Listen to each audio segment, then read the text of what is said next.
Sir ఈ పెళ్ళైన కొత్తలో అనే సినిమా ఏ సంవత్సరంలో మీరు డిస్ట్రిబ్యూషన్ చేశారు?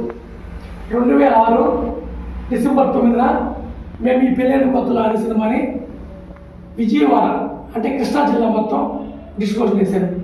సార్ మీ 18 సంవత్సరాల ఎక్స్పీరియన్స్ని మాకు కొద్దిగా వివరించి చెప్పండి సార్.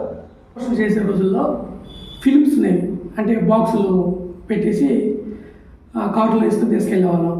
ఆ రోజుల్లో ఫీల్డ్ చాలా బాగుంది. అసలు స్టార్టింగ్లో ఫీల్డ్ ఎలా ఉందంటే ప్రతి వాళ్ళు డిస్ట్రిబ్యూటర్లకి కథ చెప్పి కథ నచ్చినాక ప్రొడ్యూసర్ సినిమా తీసేవాళ్ళు. ఆ రోజుల్లో డిస్ట్రిబ్యూటర్లు పెట్టుబడి పెట్టేవాళ్ళు నిర్మాతలకి. అంత మంచిగా ఉన్న సంస్థని సినిమా ఫీల్డ్ డిస్ట్రిబ్యూటర్ కరువు అయ్యారు. ఓన్గా ప్రొడ్యూసర్ రిలీజ్ చేసుకుని టైం వచ్చింది. వాళ్ళు ఓన్గా రిలీజ్ చేసుకుంటారు కానీ ఫైనాన్స్ ఇచ్చే వాళ్ళు కూడా అప్పుడు నెగిటివ్ రైట్స్ అని ఉండేది. నెగిటివ్ రైట్స్ మీద వాళ్ళు ఫైనాన్స్ ఇచ్చేవాళ్ళు. ఇప్పుడు ఫైనాన్స్ ఇచ్చే ప్రొడ్యూసర్లు కూడా తగ్గారు. ఎందుకు తగ్గారంటే టోటల్గా సినిమా ఫీల్డ్ అనేది బాగా ఫ్లాప్లు ఎక్కువైనాయి. మన వాళ్ళు ప్యాన్ ఇండియా సినిమా అని ఏదో సంబరాలు చేసుకుంటారు. ప్యాన్ ఇండియా సినిమా ఫీల్డ్ అభివృద్ధి చెందితే ఈరోజు థియేటర్లు ఎందుకు మూసేయాల్సిన పరిస్థితి ఉంది. నేను డిస్ట్రిబ్యూషన్ చాలా సినిమాలు చేశాను. 100 రోజుల సినిమాలన్నీ, 175 రోజుల సినిమాలన్నీ, 50 రోజుల సినిమాలన్నీ మా ఊరు దగ్గర పామూరు అనే ఊరిలో ఒక థియేటర్ సంవత్సరం రన్ చేశాను. అప్పుడు ఫీల్డ్ చాలా బాగుంది. టోటల్గా నాకు ఫీల్డ్లో 20 years ఎక్స్పీరియన్స్ ఉంది. ఇప్పుడు ఫీల్డ్ బాగలేపడిన కారణం ఏమిటంటే ప్రత్యేకంగా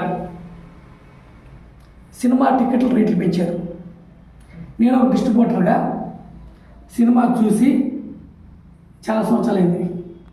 నేను డిస్ట్రిబ్యూషన్ మానేసిన తర్వాత ఒక డిస్ట్రిబ్యూటర్ అనేవాడు నేను డిస్ట్రిబ్యూట్ చేసే టైంలో వారానికి ఎట్లేదని ఒక సినిమా 4 సినిమాలు కూడా చూసిన రోజులని 1 డేలో నేను సినిమా పిచ్చోండి. ఎంత పిచ్చోండి అంటే ఒక్క రోజులో 4 షోలు చూశాను. అంత సినిమా పిచ్చి ఫ్యాషన్ ఉంది కాబట్టి నేను డిస్ట్రిబ్యూషన్ చేశాను, డైరెక్షన్ డిపార్ట్మెంట్లో వర్క్ చేశాను. ప్లస్ ఇప్పుడు ప్రజెంట్ నేను ఆర్టిస్ట్గా చేస్తున్నాను. ఈ సినిమా ఫీల్డ్ పడిపోవడానికి ముఖ్యమైన కారణం ఏంటంటే థియేటర్స్ రేట్స్ పెంచడం, టికెట్ రేట్స్ థియేటర్ రేట్ పెంచేసారు. ఈ పైరసీ అనేది ఉంది, దాన్ని అరికట్టే మగవాడు లేడు. ఈ పైరసీ అరికట్టే మగవాడు ఉంటే సినిమా ఫీల్డ్ నిలబడుద్ది. మన ఈ మధ్యలో సినిమా టికెట్ రేట్లు పెరిగాయి అని చెప్పేసి చిరంజీవి గారు ఇలా అడగడం జరిగింది. ఆ చిరంజీవి గారు అంటే పెద్దవాళ్ళందరూ కలిసి, అంటే చిరంజీవి గారు అంటే బాలకృష్ణ గారు వీళ్ళందరూ ఉన్నారు. అందులో ఇందులో మన ఇప్పుడు పవన్ కళ్యాణ్ కూడా గెలిచారు కాబట్టి చంద్రబాబు నాయుడు గారికి కూడా సినిమాల మీద అవగాహన ఉంది కాబట్టి బాలకృష్ణ గారు, పవన్ కళ్యాణ్ గారు, చిరంజీవి గారు వీళ్ళందరూ కలిసి సినిమాని ఇంకా ఒక సినిమా ఒకటి ఉందని సినిమా ఫీల్డ్ నిలబెట్టాలని నేను వాళ్ళకి చేతులెత్తి నమస్కరించుకుంటున్నాను. ఎందుకు సినిమా నిలబడాలంటే కొంతమంది యువత చాలామంది డైరెక్టర్ కావాలని, ఆర్టిస్ట్ కావాలని ఎన్నో కళలు కంటారు. వాళ్ళ కళల్ని నెరవేరాలంటే ఒక 100 కోట్లు డబ్బు ఇచ్చినా కళ నెరవేరదు. ఒక కోరిక నెరవేరాలంటే డబ్బులు ఇస్తే నెరవేరదు. డబ్బు అంటే నాకు గుర్తొచ్చింది. డబ్బే నేను ఒకప్పుడు గొప్ప అనుకున్నాను. డబ్బు గొప్ప కాదు, నిజాయితీ కూడా గొప్పే. డబ్బు గొప్ప అనే వాళ్ళకి మన ఈ మధ్య జరిగే ఎలక్షన్స్ నిరూపించినాయి. డబ్బు శాశ్వతం కాదు, మంచిగా పనిచేసే లీడర్ కావాలని, మంచి మనిషి కావాలని మన చంద్రబాబు నాయుడు గారిని, పవన్ కళ్యాణ్ గారిని గెలిపించడం జరిగింది. డబ్బు అంటే డబ్బు పెట్టారు. వాళ్ళు గెలవకపోవడం కారణం ఏంటంటే జనాలు మంచి వాళ్ళు కావాలని ఓట్లు వేశారు. కాబట్టి మంచి వాళ్ళు చంద్రబాబు నాయుడు గారు, సినిమా ఫీల్డ్ తెలిసిన వ్యక్తి పవన్ కళ్యాణ్ గారు ఉన్నారు. కాబట్టి ఈ కళామ తల్లి ఈ సినిమాని ఇంకా ఎందరో ఆర్టిస్టులు పరిచయం చేసి ఎంతోమందికి ఉపాధి కల్పించాలని, సినిమా అనేది ఒకటి ఇంకా చనిపోలేదు, బతికే ఉంది అని చెప్పాలని నేను ఈ మీడియా పరంగా చంద్రబాబు నాయుడు గారిని అడుగుతున్నాను. ముఖ్యంగా బాలకృష్ణ గారు కూడా ఎమ్మెల్యేగా పనిచేశారు.